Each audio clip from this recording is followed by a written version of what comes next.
What it is, it's your boy Dutch the Damon, and you now watching Damon Time with Dutch. On today's episode of Prison Stories Uncut, we over East Baltimore in that Maryland Penitentiary with it, man. Now, this situation took place over 20 some odd years ago, right? They had your boy down there trapped in that penitentiary. But before I get off in the storytelling mode, I'm gonna need all my loyal subscribers and followers, man, to support the channel. If you want this heat to keep coming every day, man, the Cash App is listed above the video. Now that I got that out the way, let's get it. Now, when I got released in 2011 after doing all that time, right, and running with the good brothers 9 straight years, putting in work, standing tall in all situations, just living amongst a brotherhood all them years. When you come home, it's a whole different environment. Ain't no more prison cells and all that. You got this out here. You know what I'm saying? It's beautiful out here, man. So I'm already knowing our documentation. I'm already knowing our bylaws. I'm already knowing when you get released from behind that G-wall, you're supposed to come out here, be a man to your community, father to your children, husband to your wife. Nowhere in there do it say, throw bricks at the penitentiary and come back. That part. And that's what a lot of the younger good brothers just don't understand. This movement is not designed for you to go back to prison. Once you get out, you take the teachings, you go home, be a better man. But under no circumstances do you turn your back on your brothers. We got to move accordingly out here on these streets. But to take all that game and knowledge and wisdom and understanding that you learned from the big brothers while you was behind that wall and get out here on these streets and say you ain't that no more, to us, that's a sign that you was always scared. And you really was just running with the brothers for protection. And it's obvious, because when you don't need the protection no more, when you back on the street, all of a sudden you ain't a brother. But remember your oath, because that's to the grave.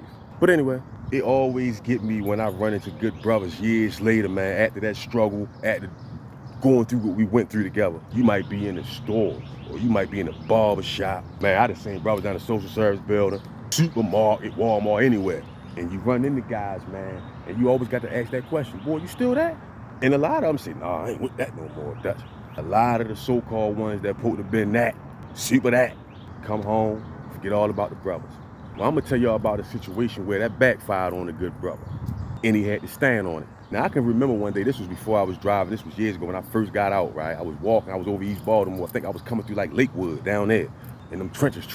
And I bumped into a brother who was a outstanding member back in the day, who was a certified brother, right? Who I knew would never let nobody disrespect the brand. You see what I'm saying? From what I remember. But anyway, I was coming through Lakewood on foot, and he was standing on the corner with a bunch of little dudes, right? So when I see him, I automatically assume they probably brothers too, because I know how deep off in the movement Slim was, you feel me? So when I spot him, I noticed he spotted me too, but he ain't go out his way to speak to me first, right? That was a sign right there. But I walked up, I still spoke to the brother, what's going on, boy? He gave me a little flimsy little handshake, right? So because of that, that made me ask him like, boy, you still that?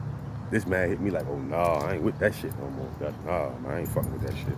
Like, oh yeah? That's what niggas do when they get home, just walk out, huh? He just gave me this look. I just kept it moving on him. Ended the conversation right there. And the little dudes, he was standing right there, was looking at me all weird and shit, right? But I kept it moving and locked that in my mind too. So I was thinking about that shit the whole walk home, like, damn, bro really just said, go hang with that shit. That's some shit he could have never said in the system. They'd have tore his ass up. But when niggas come home, they be walking out. So I'm like, oh, all right. So I'm gonna say it probably was like a good 18 months later after that situation where I saw him over East Baltimore chilling with his little friends. I gets grabbed up on a violation. They sent me over to penitentiary for my little herring. But you know me, as soon as I get over the penitentiary, the brothers threw me straight in the mix. Big brother straight told me, boy, Dutch, look, you got to jail. Shit, I was only in that jail for like a week and I took over that jail. Now at this time in that penitentiary, you had like 300 good brothers in there, solid members. Shit, this is back when my boy Lil Meat and all of them was alive, man. Caddy, Fat Relly, all of them, they was over the pen back then. Fat Relly, he was in the pen hospital. But anyway, at this time, they had me in the dorms. I was in the dorms, you feel me? No cells, we in the open dorm, it's just bunk spaces. So on that tier that I slept on, it probably was like 25 good brothers, but it was like 300 good brothers in the whole jail, but it was like 25 good brothers on that tier that I slept on alone. So all I know is, one day, the day room door opened up, right? And they was bringing new people in. They brought 2 new guys in on our tier, right? Because we had 2 open bunk spaces where nobody was sleeping on. And lo and behold, bro that said he wasn't in the mix no more was one of the guys that they brought in the penitentiary for them 2 bunks, right?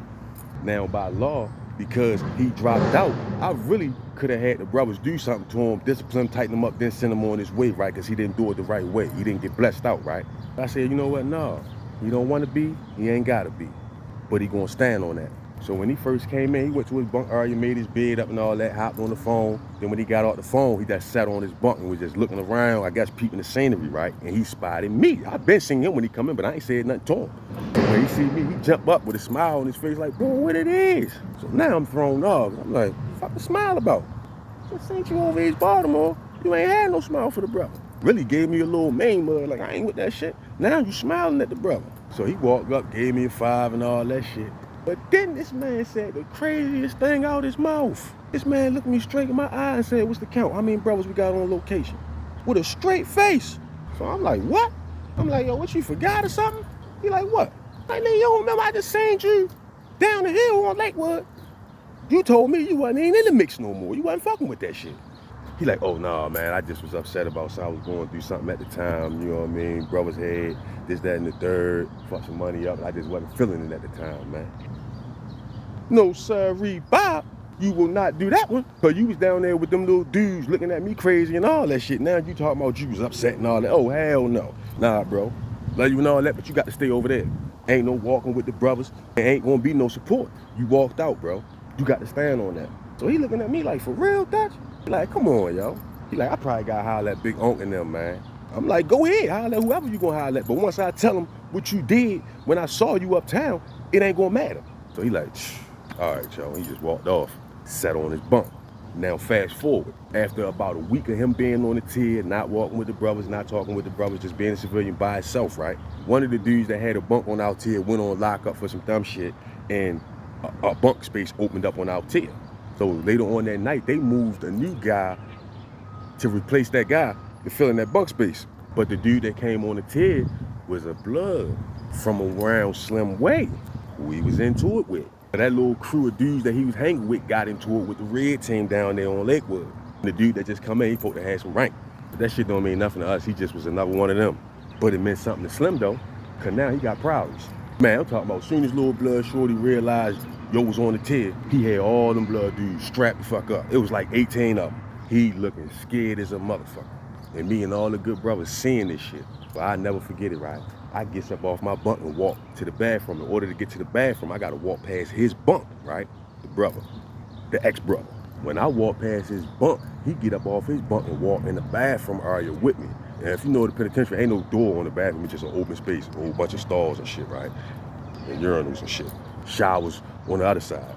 So he get up, he walk in the bathroom with me. So when I get to washing my hands, he walk up, he like, Dutch, yo. He like, yo, I know you mad at me right now, bro. But he like, yo, I got some ops on the tier, bro. I'm outnumbered like a motherfucker. He like, I ain't got no blick or nothing, Dutch. He was like, yo, you think you can at least let me hold a blick or something, or I can defend myself against these niggas? Or y'all can at least just tell them, man, back up off me, you feel me? He like, they gonna listen to y'all, Dutch. If you tell them just back up off me, bro. Man, I looked that man straight in his eyes and told him like this. Our weapons is for the brothers. You left me on stuck down there that day. And every dog gotta have their day. Well, today is yours. Finished washing my hands, walked off on his ass. When I come up out the bathroom, the leader of the Bloods on that tier waved me over like, Dutch, let me holler at you. Because we wasn't beefing with them at the time. We have little wars with them, discipline them, and then they back fine because it's a black group. We don't make black groups our enemies, but we will discipline they get out of line. But anyway, they OG waved me over like, Dutch, let me holler at you, man. I already knew what he was about to talk to me about, right? Slim was like, man, what's up with Joe right there, man? Is he a brother or what? Because we got an issue with him. He can't stay on this tier with us unless, you know what I mean, y'all say he good for real. Because we ain't gonna start no war behind him, but he need to go. At first, I ain't want to do it. I was gonna stand up for Slim and be like, nah, yo, this stay up off. I'm leaving him alone. He all right. But that shit he said to me just kept echoing in my head. I ain't with that shit no more, Dutch. And when I thought about that, I said, man, he ain't nothing. I don't care what happened to him. So instead of detailing what happened to him, I'm gonna leave it up to your imagination. Just know it was tomato sauce everywhere.